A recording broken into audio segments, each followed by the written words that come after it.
Hi, Gemini. It's been a little bit. Sorry I haven't uploaded for you in a while. However, as you can notice, the weird little headdress thing. Not that I'm afraid of being bald, but I am bald. It's just cold.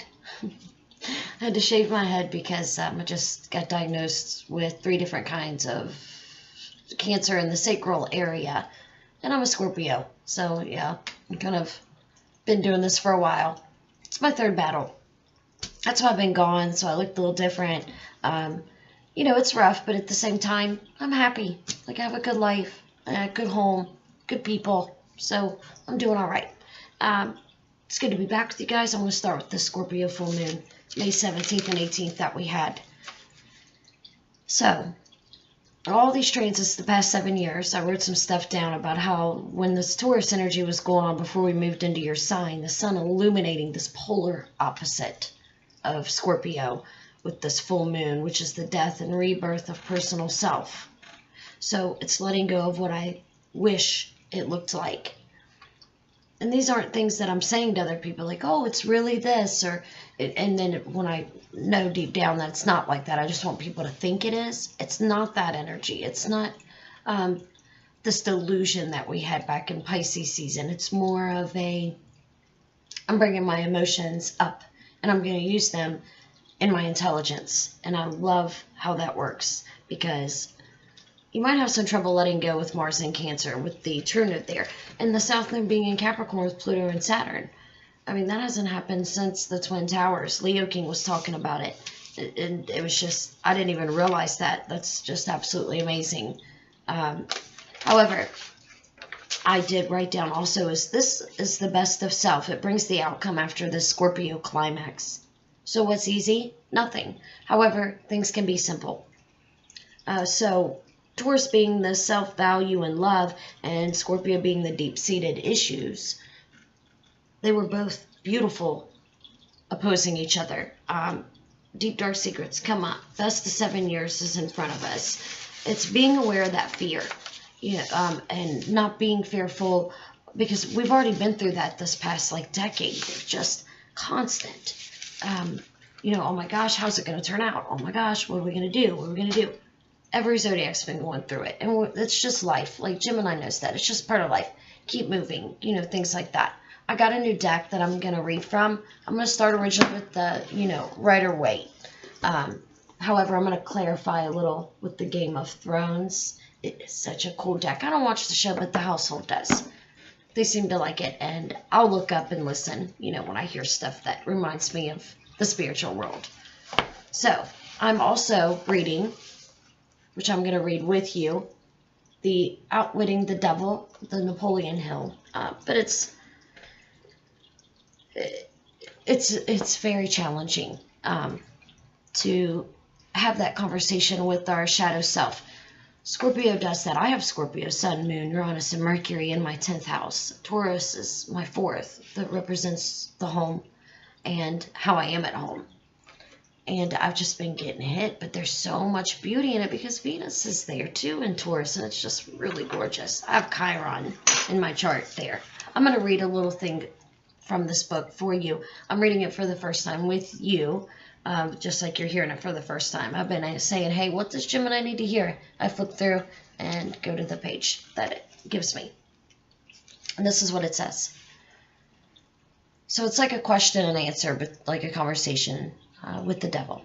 The question is, do I understand you to imply there is a relationship between sex and poverty? The devil answers yes, where sex is under definite control. If allowed to run its natural course, sex will quickly lead into the habit of drifting. The question, is there any relationship between sex and leadership? The answer, yes, all great leaders in every walk of life are highly sexed, but they follow the habit of controlling their sex desires, switching them into a driving force behind their occupation. Next question, is the habit of overindulgence in sex as dangerous as the habit of taking narcotics or liquor? And the answer, there is no difference between these habits. Both lead to hypnotic control through the habit of drifting. Why does the world look upon sex as something vulgar? Because of the vulgar abuse people have made of this emotion. It is not the sex that is vulgar. It is the individual who neglects or refuses to control and guide it. So do you mean by your statement that one should not indulge the desire for sex? No. I mean that sex, like all other forces available to man, should be understood, mastered, and made to serve man. The desire for sex expression is a natural feeling, as the desire for food. The desire can no more be killed than one can entirely stop a river from flowing. If the emotion of sex is shut off from the natural mode of expression, it will break out in some other less desirable form, just as a river will, if dammed, break through and flow around the dam. The person who has self-discipline understands the emotion of sex, respects it, and learns to control and transmute it into constructive activities. I'm telling you, this book is amazing. I'm going to get into this. I got a really weird song that popped in my head, and I had forgotten it totally existed, which makes it even better for me. So, I'm doing it for you, Gemini. Alright, so it's totally weird. Bear with me. You'll be alright. Brace yourself. I had somebody gripe about music once. You know, griping about music is like being mad that the sun is shining. You know, just go with it. Listen, get the message. If you don't, move on. Leave it. Maybe you're feeling that way. Alright, I'm going to shuffle and listen to this. Here we go. It's weird. Gemini, you're the traveler to all the distant valleys, away from home, bound to wander through hills across the sea. Ten of Pentacles. But don't you know that the love you seek is waiting deep inside you? Once you find it, you'll never more be free. So on you go, on restless wind to find a perfect lover. You'll try them all, no one can pin you down. The rush of wind will blow you to another. Four of Pentacles. Moon's in Capricorn right now. It's got a little get up to it.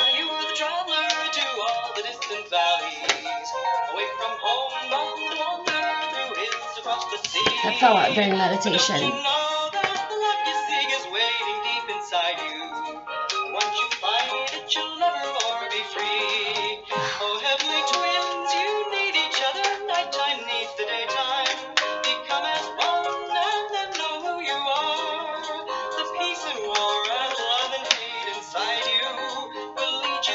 King of Swords.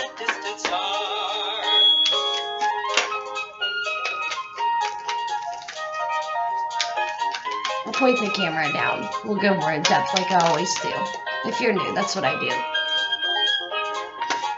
Eight of Cups. Your mind can scan life's mysteries, but never try to feel them. The falling rain will never get My you goodness. wet. Your thoughts run wide and cover all the pathways. So when you run, the sun will never Try that again? Yes, please. My goodness, they went everywhere, all over. I'm not taking this. It's meant to fall out well. But don't you know that the love you seek is waiting deep inside you? Once you find it, you'll never more be free.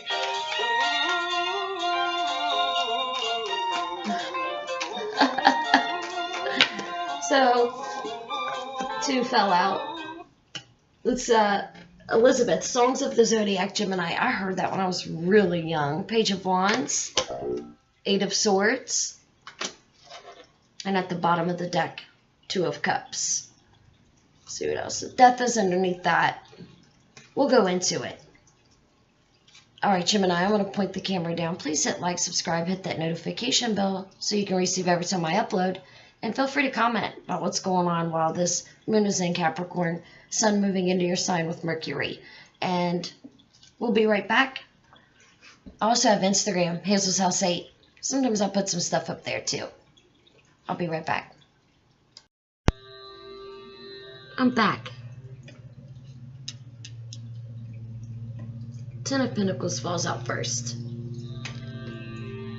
You know, this Scorpio full moon has just been really intense, and I really think it's hard for Gemini, but you know, it's a lot for any zodiac sign to go through a Scorpio full moon, especially when we talk about Scorpio being, you know, the depth.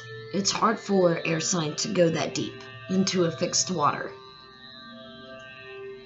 but you've had lots of gain like giving an entrance of sort. It's like it's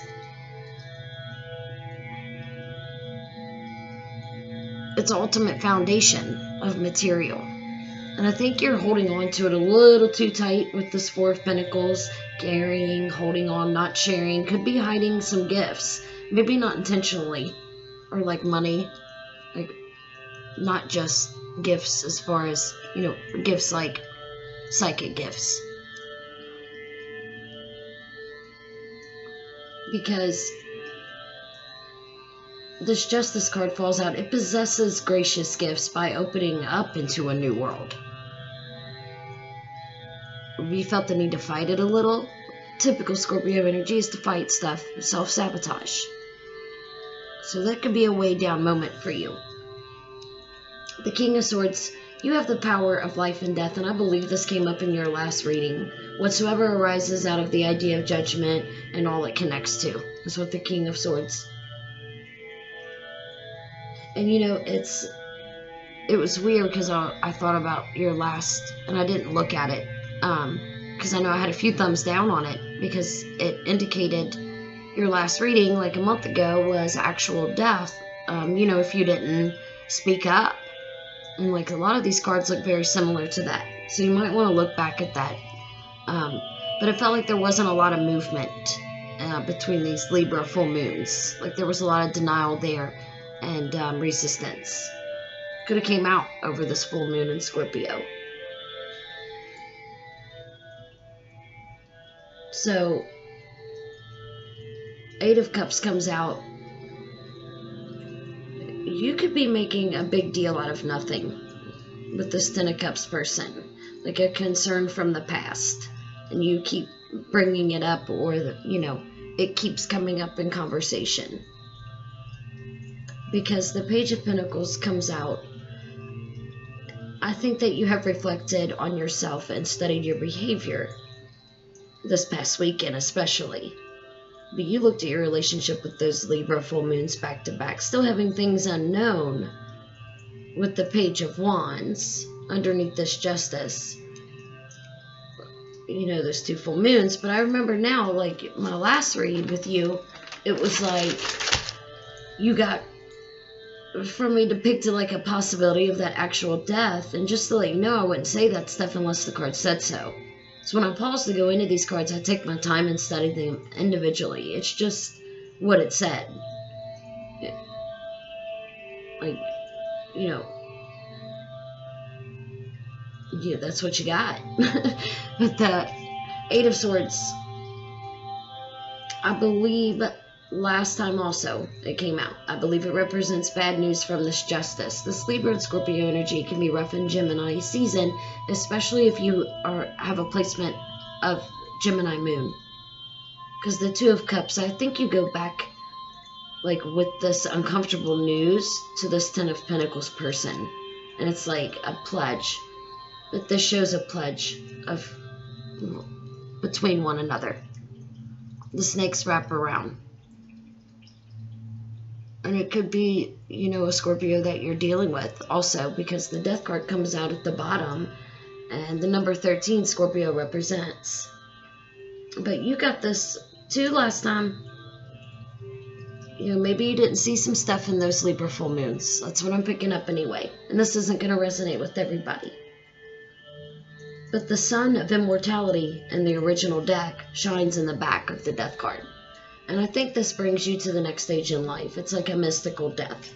Like you're becoming less fearful of relationships, feeling an exotic entrance.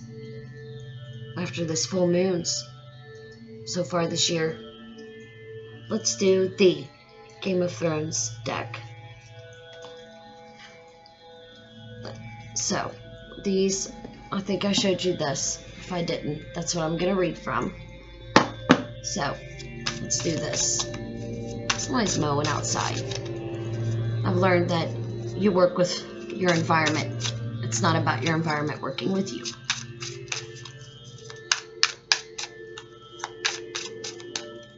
Let's see what comes out for Gemini.